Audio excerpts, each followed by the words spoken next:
નમસ્કાર, ધર્મલોકમાં આપનું સ્વાગત છે. હું છું કૃષ્ણા. દર્શક મિત્રો, હનુમાનજીની હનુમાન ચાલીસા જે કરવાથી ભક્તોની તમામ મુશ્કેલી દૂર થાય છે, તેવું તો શું છે હનુમાન ચાલીસામાં? કેવો પ્રભાવ છે હનુમાન ચાલીસાનો? આ તમામ વાતો આજે જણાવીશું ધર્મલોકમાં.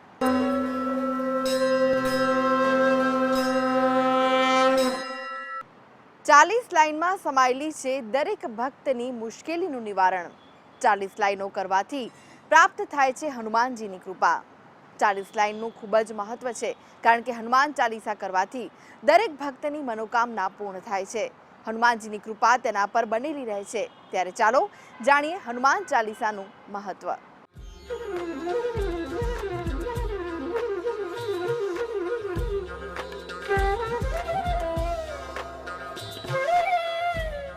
ચાલીસ લાઈનોમાં છે પ્રભુને ખુશ કરવાની વિધિ. સૌથી પ્રભાવિત 40 લાઈનો છે હનુમાન ચાલીસા. હનુમાન ચાલીસાના પાઠના નિયમો છે આસાન. હનુમાન ચાલીસાના ચમત્કાર. ભયને પણ ભયભીત કરે છે બજરંગ બલી. બધા જ સંકટો દૂર કરે છે સંકટ મોચન. મંગલ મૂર્તિ હનુમાનજીની કૃપા મેળવવું ઘણું સરળ બની જશે, કારણ કે ધર્મલોકમાં આજે મેં આપને જણાવીશું કે કેવી રીતે પ્રસન્ન થશે હનુમાનજી. ચમત્કારિક છે હનુમાન ચાલીસા. હનુમાનજીની કૃપા મેળવવાનો આનાથી સરળ ઉપાય અને સાધના બીજી એક પણ નથી. ઈશ્વરની પ્રાર્થનાનો સૌથી આસાન રસ્તો. 40 લાઈનોથી ખુશ થઈ જાય છે ભગવાન. ખાલી 40 લાઈનોથી પૂરી થાય છે બધી જ મનોકામના. 40 લાઈનોની મહાશક્તિશાળી હનુમાન ચાલીસા.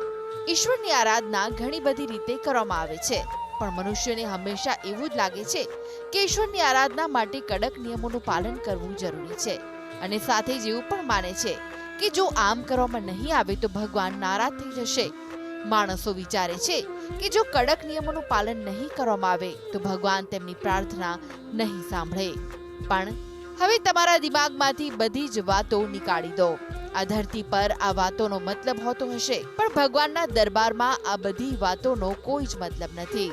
તમે ખુલ્લા પગે ભગવાનના દર્શન કરવા જાઓ છો કે નહીં, તેનાથી કોઈ ફરક નથી પડતો. ઈશ્વર પોતાના દરેક પ્રકારના ભક્તોની પ્રાર્થના સાંભળે જ છે.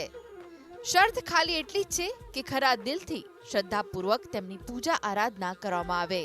અને આ જ કારણ છે કે પુરાતન કાળથી ઈશ્વરને પ્રસન્ન કરવાની ઘણી રીતો ચાલતી આવી છે, અને તેમાંની જ એક રીત છે ચાલીસાના પાઠ કરવા. ચાલીસાનું ઘણું મહત્વ છે, અને એટલું જ નહીં, સૌથી મહત્વની જો કોઈ વાત માનવામાં આવે તો તે છે હનુમાન ચાલીસા. ભગવાનની સરળ ભાષામાં કરવામાં આવતી પ્રાર્થના એટલે ચાલીસા. ઈષ્ટદેવની ચાલીસા કરવાથી અદ્ભુત પ્રભાવ પડે છે. 40 લાઈન હોવાથી ચાલીસા કહેવાય છે. સરળ ભાષામાં હોવાના કારણે આસાનીથી વાંચી શકાય છે.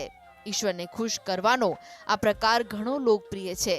પાઠ કરવા માટે કોઈ ખાસ નિયમ જરૂરી નથી, માત્ર શ્રદ્ધા, સ્વચ્છતાનું ધ્યાન રાખવું. હનુમાન ચાલીસા સૌથી શક્તિશાળી અને લોકપ્રિય છે. હનુમાન ચાલીસાની રચના તુલસીદાસજીએ કરી હતી. ચાલીસાઓમાં હનુમાન ચાલીસાનું ખાસ મહત્વ રહેલું છે.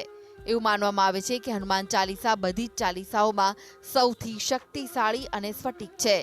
40 લાઈનોની હનુમંત ચાલીસાને વાંચવા માત્રથી બજરંગબલી તેમના ભક્તો પર ખુશ થઈ જાય છે.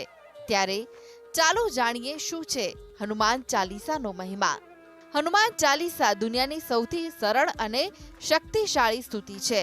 હનુમાન ચાલીસા સંપૂર્ણ રૂપથી અતિ પ્રભાવિત છે. એટલું જ નહીં, હનુમાન ચાલીસાની દરેક પંક્તિ છે શક્તિશાળી. જીવનની દરેક સમસ્યાનું સમાધાન હનુમાન ચાલીસાથી કરી શકાય છે. હનુમાન ચાલીસાનો પાઠ આપે છે ચમત્કારિક ફળ. હનુમાન ચાલીસાની દરેક પંક્તિનો અલગ મહિમા. હનુમાનજી અને શ્રીરામજીના ચિત્રની સ્થાપના કરવી, તેમની સામે જળથી ભરેલો કળશ મૂકવો. એક વખતથી લઈને 100 વખત ચાલીસાનો પાઠ કરી શકાય. પાઠ પછી જળનો પ્રસાદ તરીકે ઉપયોગ કરવો. હનુમાન ચાલીસાનો પાઠ દરરોજ એક જ સમય પર કરવો. યાત્રા કરતી વખતે પણ પાઠ કરી શકાય છે. સૂતા પહેલા પણ હનુમાનજીના પાઠ કરી શકાય છે.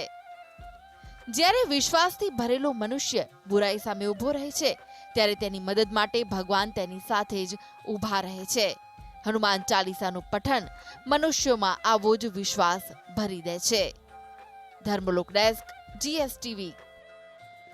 એવું કહેવાય છે કે જો હનુમાનજીની ભક્તિ કરવામાં આવે તો શનિદેવ પરેશાન નથી કરતા. એવી તો કઈ વાત બની હતી જેના કારણે શનિદેવની કૃપા પ્રાપ્ત થાય છે હનુમાન ચાલીસા કરવાથી કે હનુમાનજીની ભક્તિ કરવાથી. ચાલો જાણીએ.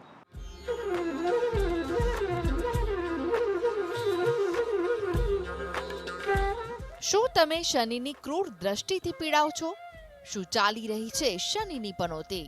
શનિની સાડાસાતી શું તમારા સુખ શાંતિ છીનવી લીધા છે? શનિના પ્રકોપના કારણે જીવનમાં હાહાકાર મચી ગયો છે? તો ગભરાવાની જરૂર નથી, કારણ કે મહાબલી હનુમાન અપાવશે શનિ પીડામાંથી મુક્તિ. દુઃખ ભલે જેવું પણ હોય, મુશ્કેલી કેટલી પણ વધારે હોય, શનિનો પ્રભાવ ગમે તેટલો વધારે હોય, તેમ છતાં પણ શનિ દોષોથી મુક્તિ મળશે. મહાબલી હનુમાનની આરાધનાથી મળશે શનિ દોષોથી મુક્તિ. જ્યોતિષના જાણકારોનું કહેવું છે કે કુંડળીમાં શનિના અશુભ પ્રભાવના કારણે મુશ્કેલીનો સામનો કરવો પડતો હોય છે. હનુમાનજીની પૂજા કરવી એ શુભ રહે છે. શનિનો દોષ ગમે તેટલો હોય પણ તેમાંથી મુક્તિ મળે છે. જ્યોતિષીઓનું માનીએ તો બજરંગબલી હનુમાન અને શનિમાં એક સંબંધ છે અને એટલે જ સંકટ મોચન હનુમાનની પૂજાથી શનિ પીડામાંથી મળે છે મુક્તિ. તો ચાલો જાણીએ કેવો કયો સંબંધ છે હનુમાનજી અને શનિદેવ વચ્ચે. શનિદેવ સૂર્યના પુત્ર છે અને હનુમાનજી સૂર્યના શિષ્ય. સૂર્યદેવના આદેશ અનુસાર હનુમાનજીએ શનિને સમજાવવાની કોશિશ કરી હતી. શનિના ના માનવા પર હનુમાનજી અને શનિદેવ વચ્ચે યુદ્ધ થયું. શનિ આ યુદ્ધમાં ગંભીર રીતે ઘાયલ થઈ ગયા. હનુમાનજીએ શનિદેવની ઈજાઓ પર લગાવવા માટે તેલ આપ્યું તો શનિદેવે હનુમાનજીને વચન આપ્યું કે જે કોઈ હનુમાનજીની ઉપાસના કરશે તેને શનિ દોષમાંથી મુક્તિ મળશે. શનિવારે જો હનુમાનજીની ઉપાસના કરશે તો તેને વિશેષ ફળની પ્રાપ્તિ થશે. એવું માનવામાં આવે છે કે હનુમાનજીની પૂજા કરવાથી શનિની ઢૈયા અને સાડાસાતીમાંથી મુક્તિ મળે છે અને શુભ ફળ પ્રાપ્ત થાય છે. જ્યોતિષીઓનું માનવું છે કે શનિની પનોતીમાંથી મુક્તિ મેળવવા માટે હનુમાનજીની વિશેષ પૂજા કરવામાં આવે છે અને તેનાથી હનુમાનજી પ્રસન્ન થઈને ભક્તોને તમામ પીડામાંથી મુક્તિ આપે છે. Dharmalok desk, GSTV. તો દર્શક મિત્રો, આ સાથે જ આગળ જોઈશું વિશેષ રજૂઆત સુખની શોધમાં. તે પહેલા લઈએ વિરામ.